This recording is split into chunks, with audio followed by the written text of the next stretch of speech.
as if I had done something. And then the Lord spoke to me. And he said, let me ask you a question, son. I said, yeah, all right. He said, are you in a bad circumstance? I said, no. He said, are you on drugs? I said, no. I said, now, Lord, why'd you say all that? He said, well, because you may not have had a relationship with your biological father, but I have placed fathers in your life who have provided nurture for you, that you may not have had the chance to really grow up and really be with your daddy because of certain circumstance. But I placed your adoptive father who has helped bring nurture to you, who's made sure that you have food on your table, clothes on your back. He's made sure that you were well fed. Then I provided you with a spiritual father who loves you, who's trained you, who has really commissioned you, who has licensed you, who has allowed you opportunities to serve me.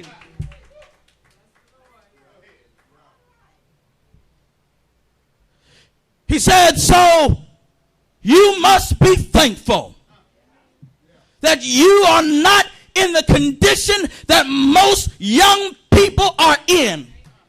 And my brothers and my sisters, I might as well say this, that every young man that does not have a father in their life are not in a bad condition, because there are some men who have stepped up in the role, who have said, you know what, I'm going to stand in the gap and I'm going to say, I'm going to impart something in that child because I see potential in them that needs to be developed.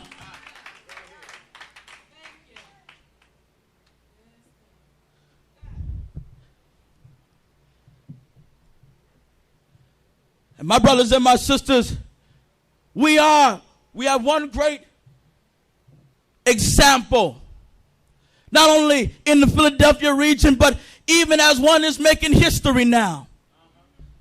We have something, our young people have something to look to. Preferably if Obama becomes the president of this United States of America, they will have a great model by which to attain to. That, you know what, if Obama can do it, then I don't have to stay in the ghetto where I'm at. I wish I was in the right church here. Somebody that would talk to me. And the question was asked, can any good thing come from out of Nazareth? And I come to tell you, if somebody can come from 46th Street and be where they are right now, then surely somebody can come from the bottom, the deep bottom, the dirty south, and surely they can come if they have a mind to work. They can get up and they can make something of themselves.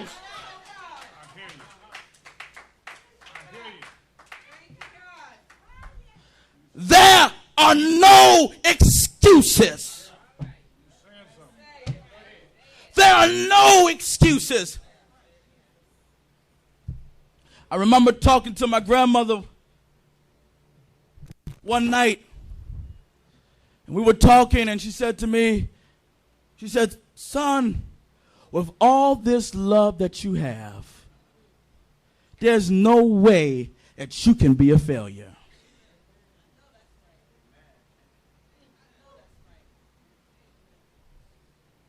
And she said, the only way you become a failure is if you did it yourself.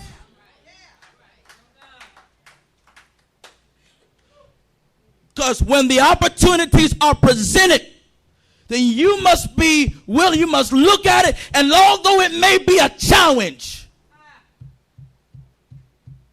you've got to have the mind, and you got to have the drive and say, you know what, it may be a challenge, but I can conquer the challenges, because greater is he that is in me than he that is in the world.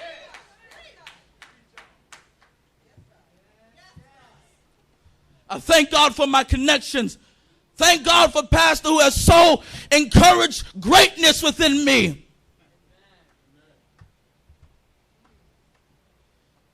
It's always taught that you hang around a turkey,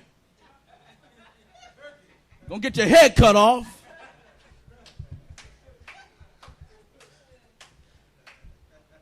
But if you soar with eagles, then you can go beyond your wildest imaginations.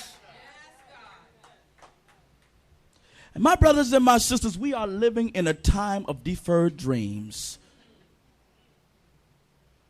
where the possibilities, although they are out there, although we can tap into all these resources, there are young men still strung out.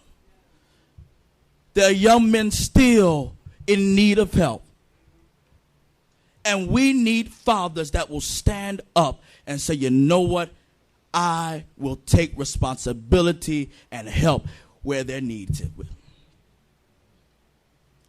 Another thing the Father provides is a sense of a secured identity.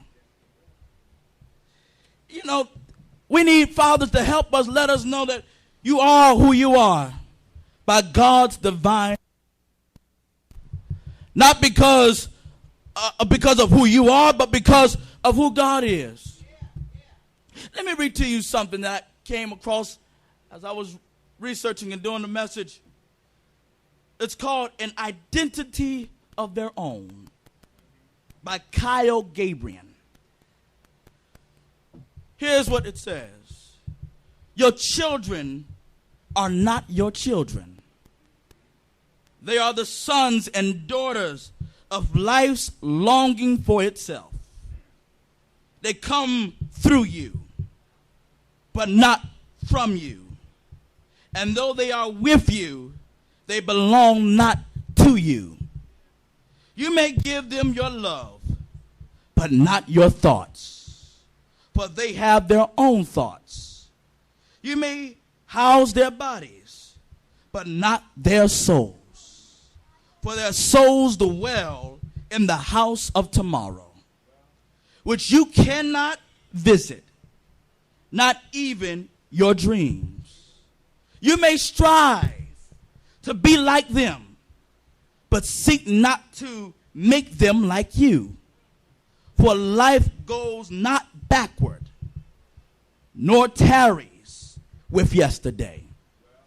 You are the bows from which your children, as living arrows, are sent forth.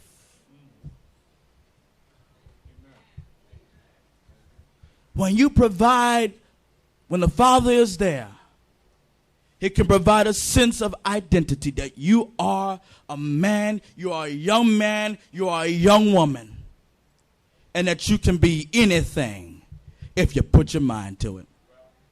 Another thing that, and I'm taking us home, the Father provides is a sense of love.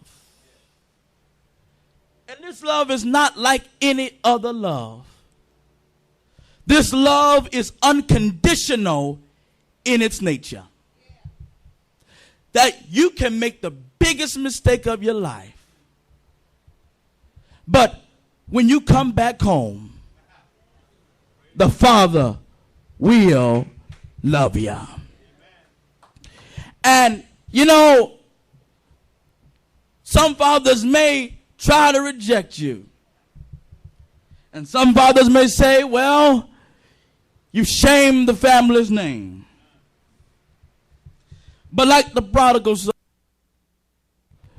the son ran away and did not please the family. He went out and lived a riotous life. He ate, he drank, he sold, he did his own thing. And he got into a predicament where he found himself in the pig pen. And the record is that he came to himself. And he began to say that if I go back to my father and say, Father, I've sinned against you, and I'm no longer worthy to